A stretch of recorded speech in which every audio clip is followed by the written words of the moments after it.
El calor de julio era sofocante en el polvoriento camino entre Jiménez y Camargo, mientras Carmen Ortiz caminaba con la determinación de una mujer que no tenía más remedio que continuar, aun cuando cada paso era una agonía de agotamiento físico y desesperación emocional que amenazaba con consumirla por completo. Era poco después del mediodía de un jueves de 1915, y ya llevaba 4 horas caminando desde que salió del rancho donde había trabajado como cocinera durante 2 años, hasta que su jefe, don Armando Villareal, un adinerado ranchero que proporcionaba información secreta a los federales, descubrió que había escuchado una conversación comprometedora entre él y un agente federal, y decidió que sabía demasiado para vivir. Había huido antes del amanecer solo con la ropa que llevaba puesta, unas cuantas pesas escondidas en los bolsillos y, lo más importante, su hijo Miguelito, de 3 años, apretado contra su pecho, con los brazos ardiendo de cargar 20 kilos de niño durante horas, pero sin poder soltarlo, porque el camino estaba demasiado caliente, las piedras demasiado afiladas y él demasiado pequeño para caminar la distancia que necesitaba cubrir para llegar a la relativa seguridad de Camargo, donde tenía un primo que podría esconderla. Carmen tenía 26 años, pero aparentaba 10 más. Su rostro estaba marcado por la preocupación constante y el trabajo que había comenzado a los 7 años y que nunca se detuvo, salvo unos breves meses después del nacimiento de Miguelito, cuando su cuerpo simplemente se negó a funcionar y la obligó a descansar. Llevaba 2 años viuda desde que su esposo, Tomás, murió en un accidente laboral en el rancho. Un caballo lo arrojó contra una cerca, rompiéndole el cuello al instante, una muerte que don Armando declaró como negligencia del propio Tomás para evadir cualquier responsabilidad o compensación para la familia que quedó sin sustento. Carmen se quedó sola con un bebé de 1 año, sin dinero, sin familia cercana, salvo un primo lejano en Camargo, y don Armando, generosamente, le ofreció trabajar como cocinera a cambio de un salario mínimo y permiso para mantener a Miguelito en la cocina mientras ella trabajaba. Era explotación, pero era supervivencia, así que aceptó. Pero la noche anterior, todo había cambiado. Estaba lavando platos, después de cenar, cuando oyó voces fuertes provenientes de la oficina de don Armando. La ventana estaba abierta por el calor y el sonido se extendía por el patio hasta la cocina. Don Armando hablaba con el capitán Salazar, un oficial federal que visitaba regularmente con el pretexto de inspeccionar la seguridad de las propiedades rurales, pero que todos sabían que recopilaba información sobre los movimientos revolucionarios. Y esa noche, don Armando les daba información específica. Villa planeaba emboscar un convoy federal que pasaría por la carretera principal en 3 días. Había 50 soldados escondidos en un cañón esperando, y el ataque se produciría al amanecer, cuando los federales estuvieran cansados de marchar de noche. Carmen se quedó paralizada. El plato se le resbaló de las manos y se hizo añicos en el suelo con un estruendo que hizo callar bruscamente las voces en la oficina. Segundos después, don Armando estaba en la puerta de la cocina, entrecerrando los ojos al ver la expresión de su rostro. «¿Cuánto oíste?», preguntó en voz baja y amenazante. Y Carmen, a quien nunca se le había dado bien mentir, dudó un segundo de más antes de decir «nada, señor», y esa vacilación la condenó. Don Armando le dijo que se fuera a la cama, que lo hablarían por la mañana, pero Carmen vio intenciones asesinas en sus ojos y supo que si esperaba hasta la mañana, estaría muerta. Así que huyó a la oscuridad, envolviendo a Miguelito, que aún dormía, en una manta fina, cogiendo pan y queso de la cocina y escabulléndose por la puerta trasera mientras la luna aún estaba alta. Caminó toda la noche, temiendo a cada instante oír caballos tras ella. los secuaces de don Armando que venían a asegurar su silencio permanente. Pero nadie vino, probablemente porque don Armando no quería armar un alboroto que pudiera atraer preguntas indeseadas, prefiriendo esperar a que simplemente desapareciera en el desierto y muriera de frío o de sed, y que el problema se resolviera solo. Pero Carmen no planeaba morir, planeaba llegar a Camargo, contarle a su prima Isabel lo que había oído y quizás, solo quizás, encontrar la manera de advertir a Villa sobre la emboscada planeada. No porque fuera una revolucionaria apasionada, la política estaba más allá de su comprensión o interés, sino porque 50 hombres morirían si no hacía nada, y aunque no los conocía, eran humanos, y no podía soportar la culpa de 50 muertes que podría haber evitado. Miguelito se había despertado hacía una hora y lloraba intermitentemente, hambre, sed, miedo por la extraña situación. Carmen tenía agua en una cantimplora que había llenado en un arroyo que habían cruzado, pero estaba casi vacía, y el pan y el queso se habían acabado hacía rato. El niño le pesaba cada vez más en brazos y sentía que le temblaban los músculos por el esfuerzo de cargarlo, pero bajarlo significaba bajar el ritmo drásticamente porque sus piernas no podían seguir el ritmo que ella necesitaba. Fue entonces cuando vio jinetes en el horizonte, un grupo de quizás 12, avanzando velozmente hacia ella. Su primer pensamiento fue puro terror. Los secuaces de don Armando la habían encontrado. Pero al acercarse reconoció que no eran secuaces, sino revolucionarios, y su corazón se llenó de esperanza y de nuevo miedo, pues los revolucionarios podían ser la salvación o el desastre según su estado de ánimo y las circunstancias. La rodearon rápidamente y reconoció al líder al instante, aunque nunca lo había visto en persona. Pancho Villa. Esa presencia inconfundible, ese bigote característico, esos ojos que parecían ver a través de las personas, hasta sus almas. La observaba con una expresión indescifrable, una mujer sucia y exhausta con un niño en brazos, claramente huyendo de algo, claramente desesperada. «¿Quién eres?», preguntó Villa sin hostilidad, pero con una autoridad que no admitía evasivas. «¿De dónde vienes? ¿A dónde vas?» «Me llamo Carmen Ortiz», dijo con la voz ronca por las horas sin agua potable. «Vengo del rancho de don Armando Villareal. Voy a Camargo, a casa de mi primo, y...» Dudó, pero decidió que debía arriesgarse. «Tengo información que el general Villa necesita saber. Información urgente sobre una emboscada planeada». Los dos hombres intercambiaron miradas, algunas escépticas, otras interesadas. Villa desmontó y se acercó hasta estar a pocos metros de ella. ¿Información sobre una emboscada? ¡Qué conveniente! Una mujer aparece en medio del desierto diciendo tener información crucial. Disculpen mi escepticismo, pero esto suena exactamente a una trampa que usarían los federales.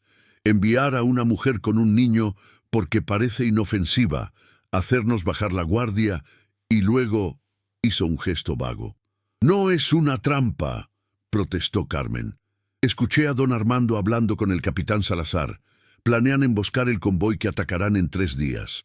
Ya conocen sus planes, tienen refuerzos escondidos». «¿Y cómo?», interrumpió Villa con un tono peligroso. «¿Iba a saber don Armando de nuestros planes? Planear una operación militar es un secreto que solo guardan unos pocos oficiales de confianza. ¿Cómo iba a saberlo un rico terrateniente?» «No lo sé», admitió Carmen, «pero lo oí todo, y salí corriendo porque don Armando se dio cuenta de que lo había oído y me iba a matar para asegurar su silencio». Villa la observó durante un buen rato, dudando si creerle. Si dice la verdad, corre un verdadero peligro, pero si miente, si forma parte de un plan federal para desinformarnos, para obligarnos a cancelar la operación o para cambiar los planes de forma que nos ponga en desventaja, entonces tú y esta niña son peones en un juego mortal. Se acercó. «Así que este es el problema. No puedo saber si dice la verdad con solo escuchar sus palabras. Las palabras son baratas. Cualquiera puede decir lo que quiera. Necesito ver si tiene el verdadero coraje de una persona honesta o la cobardía de una mentirosa. Carmen sintió un miedo escalofriante en el estómago. ¿Cómo puedes comprobar eso? Villa miró a Miguelito en sus brazos y luego se miró a sí misma. ¿El niño es tuyo? Sí, mi hijo Miguelito tiene 3 años. ¿Y lo amas? ¿Harías lo que fuera por protegerlo? Claro, dijo Carmen apretando los brazos instintivamente. Es todo lo que tengo. Así que aquí está la prueba, dijo Villa, con la voz cada vez más fría, más calculadora. Lo vas a soltar, lo vas a dejar en el suelo y te vas a ir. Vas a caminar 50 metros en esa dirección, señaló hacia un descampado, y te vas a quedar ahí. Y vas a dejar a tu hijo aquí, solo, con extranjeros armados, mientras decido si te creo o no. Carmen se sintió invadida por el horror. ¿Qué? No. ¿Por qué haría eso? Tiene 3 años. Se va a morir de miedo. Exactamente, dijo Villa. Estará aterrorizado. Llorará, te buscará, te rogará que regreses, y tendrás que soportarlo. Tendrás que elegir entre consolar a tu hijo o demostrar que dices la verdad, porque esta es la lógica. Si es una espía federal, si miente, no podrá distanciarse del niño que usa como apoyo. El vínculo no será lo suficientemente real, se romperá, protestará demasiado, se negará. Pero si de verdad es una madre desesperada que dice la verdad, si realmente escuchó lo que dice haber escuchado y lo arriesga todo para advertirnos, entonces encontrará el coraje para hacer lo imposible porque entiende que hay más en juego que la incomodidad momentánea de su hijo. Esto es monstruoso, susurró Carmen. Me estás pidiendo que traumatice a mi propio hijo para demostrar que no soy una mentirosa. Te pido que demuestres que tienes la fibra moral de una persona genuina, corrigió Villa. Los espías no se sacrifican, fingen, pero las verdaderas madres hacen cosas imposibles cuando es necesario. Los dorados estaban claramente incómodos con la orden. Algunos miraron hacia otro lado, otros cambiaron su peso de un pie a otro. Uno murmuró algo que sonó como, «Mi general, este es quizás...» Pero Villa lo silenció con una mirada. Carmen miró a Miguelito en sus brazos. El niño la miraba con ojos grandes y asustados, percibiendo tensión, aunque no entendía las palabras. «Mami», dijo en voz baja, «tengo miedo». «Lo sé, mi amor», susurró Carmen, con lágrimas corriendo por su rostro. «Lo sé». Miró a Villa, luego al desierto vacío donde él quería que se quedara, y luego volvió a mirar a su hijo. Era una prueba imposible, cruel, de una manera indescriptible, pero también comprendía su lógica brutal. En tiempos de guerra, cuando la desinformación podía matar a docenas, Villa no podía confiar fácilmente. Necesitaba una forma de distinguir la verdad de la mentira, y los métodos habituales, el interrogatorio, la observación del lenguaje corporal, podían ser burlados por un espía entrenado. Pero esto, obligar a una madre a abandonar a un niño aterrorizado, esto tocaba algo más profundo que el entrenamiento, algo más primario que la lealtad política. Esto puso a prueba su esencia. «Si hago esto», dijo Carmen con la voz entrecortada, «¿me prometes que no le harás daño? ¿Me prometes que esto es solo una prueba, que terminará, que podrás volver con él?» «Lo prometo», dijo Villa, y había algo en sus ojos. No exactamente amabilidad, sino reconocimiento del precio que estaba pagando. «Cuando estés satisfecho con la prueba te llamará. La niña no sufrirá daño. Tienes mi palabra». Carmen cerró los ojos, respiró hondo y tomó una decisión que sabía que la perseguiría el resto de su vida. Se arrodilló lentamente y depositó a Miguelito en el suelo polvoriento. El niño inmediatamente la agarró, rompiendo a llorar. «Mami, no te vayas, no me dejes». «Es solo un momento, mi amor», dijo Carmen, forzando las palabras a través de su garganta apretada. Mamá tiene que ir allá, señaló, pero se quedará donde pueda verte, no irá lejos, te lo prometo, te prometo que volveré. No, gritó Miguelito, intentando agarrarle la falda, pero Carmen, con suavidad pero firmeza, le soltó los deditos y se puso de pie. Todo su instinto le gritaba que lo agarrara de nuevo, que se negara a la orden descabellada de Villa, que corriera. Pero se obligó a moverse, a alejarse mientras su hijo gritaba detrás de ella, sonidos que le desgarraban el alma. 10 metros, 20, 30. Los llantos de Miguelito se volvían cada vez más frenéticos. Uno de los guardias se arrodilló a su lado, intentando calmarlo, pero el niño se puso más histérico, tratando de alcanzar a su madre, quien seguía alejándose. Carmen lloraba a mares. Las lágrimas se abrían camino entre el polvo de su rostro, pero seguía caminando. 40 metros, 45, 50 metros. Se detuvo y se dio la vuelta. Miguelito estaba en el suelo, rodeado de desconocidos armados, llorando tan fuerte que se ponía rojo. Su pequeño cuerpo temblaba con sollozos. Carmen podía verlo extenderse hacia ella, oír gritos incluso a la distancia. Y tenía que quedarse allí. Tenía que observar, tenía que aguantar. Villa la observaba atentamente, estudiando cada aspecto de su reacción. No su reacción hacia él, sino su reacción al sufrimiento de su hijo. Cómo se mantuvo firme incluso cuando cada fibra de su ser gritaba que corriera de vuelta. Cómo las lágrimas corrían por su rostro, pero ella no se movía. Cómo se abrazaba a sí misma, como si se impidiera físicamente hacer lo que ansiaba desesperadamente. Esto duró quizás 2 minutos, aunque a Carmen le parecieron horas. Miguelito finalmente se desplomó entre sollozos de agotamiento, tendido en el polvo, aún intentando alcanzarla, pero demasiado agotado para gritar. Y Villa finalmente, por fin, le hizo un gesto a Carmen. «Vuelve». Carmen corrió más rápido que nunca en su vida, acortando la distancia en segundos, cayendo de rodillas y cargando a Miguelito, apretándolo contra su pecho mientras ambos lloraban. «Lo siento, lo siento, lo siento», repetía en su cabello. «Mamá está aquí. Nunca volverá a hacer eso. Lo siento mucho». Villa lo observó un momento y luego habló, con voz más suave. «Creo en ti». Carmen levantó la vista con la cara manchada de lágrimas y polvo. «¿Qué?» «Creo que dices la verdad sobre la emboscada», dijo Villa. «Porque un espía federal no haría lo que tú acabas de hacer. No tendrían el coraje, no soportarían ver sufrir a un niño, ni siquiera a un niño al que usabas como tapadera, sin que se derrumbara de inmediato. Pero lo soportaste. Hiciste lo imposible porque tenías que hacerlo. Porque la alternativa, 50 hombres muertos en una emboscada, era peor que 2 minutos de trauma para tu hijo». Hizo una pausa. «No me gusta la prueba que hice. La verdad es que la odio, pero funciona. Y en la guerra, a veces la eficacia tiene que primar sobre la humanidad». Se volvió hacia sus caballos. «Denles agua y comida, y preparen un caballo para la señora y el niño. Nos acompañarán al campamento». Y luego miró a Carmen.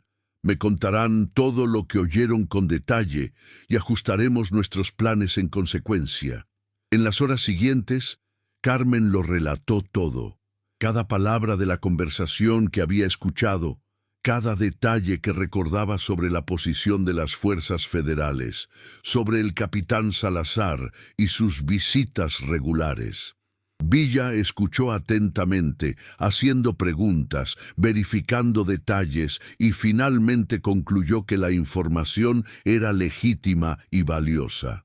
La operación planeada fue cancelada, salvando 50 vidas que se habrían perdido en una emboscada. Carmen y Miguelito fueron llevados a Camargo bajo escolta, lo que garantizó su llegada segura a casa de su prima Isabel. Villa incluso le dio dinero. 50 pesos, una fortuna para una mujer sin recursos, para ayudarla a empezar una nueva vida. «Por lo que sufrió», dijo.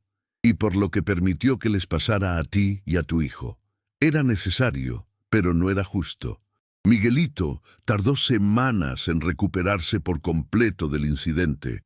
Tenía pesadillas, se despertaba gritando por su madre incluso cuando ella estaba a su lado, y desarrolló una ansiedad tan severa por separación que lloraba si Carmen se perdía de vista, aunque fuera un segundo.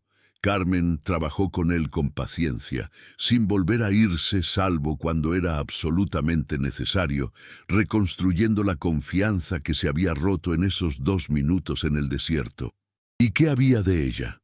Carmen cargó con la culpa y el trauma el resto de su vida. Entendía lógicamente por qué lo había hecho, para salvar 50 vidas, para demostrar la verdad, para sobrevivir.